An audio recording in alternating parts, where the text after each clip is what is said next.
Hi! Gusto niyo bang lagyan ng background yung FB Messenger ninyo? Kagaya nito? Kailangan, install nyo lang ang app na ito. Kung paano, ito ang gagawin nyo. Ang una nyo lang gagawin ay pupunta kayo sa Play Store. Tapos, i-search nyo yung Wall Fancy.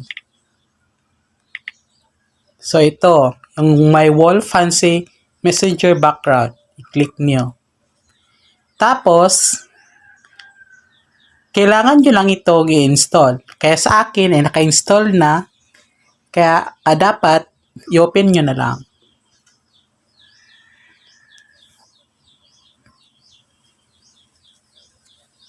Tapos, pagantay ng ng 30 seconds kasi naglo-loading pa.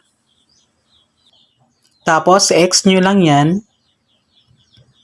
Dito, makikita kayo kung anong feature dyan gusto nyo. Kung gusto nyo ba ng chat background, 3D VR, AI painting, or categories. So, dyan kayo makakapili kung anong mga picture ang gusto nyo gamitin. Meron din sa baba. Yung iba dito guys, ay kailangan yung bayaran. Yung iba naman ay free. Meron ding mga moving pictures dito kung gusto niyo. Pero kung gusto niyo naman na pictures niyo ang gamitin, pindutin niyo lang itong arrow button sa gilid, sa baba. Itong may color blue. Tapos, scroll up. Scroll up lang at pumili kayo ng pictures. Ganyan. At ito ang pipiliin ko. Tapos, pindutin itong apply.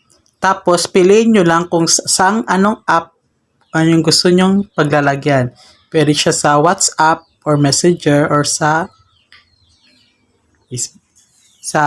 WhatsApp, Messenger or dun sa isang app. Tapos pagkatapos nito, maaari nyo siyang i-adjust kung gaano ka sinag yung picture nyo.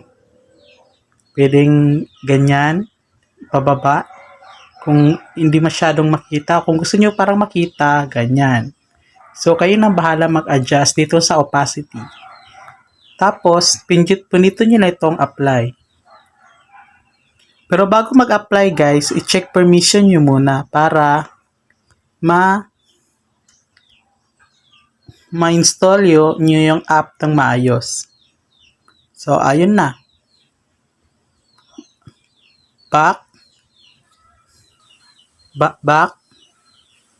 At pindutin nyo yung messenger. At ayan na. Pwede na siya. Diba ganun lang kadali. Don't forget to follow for more.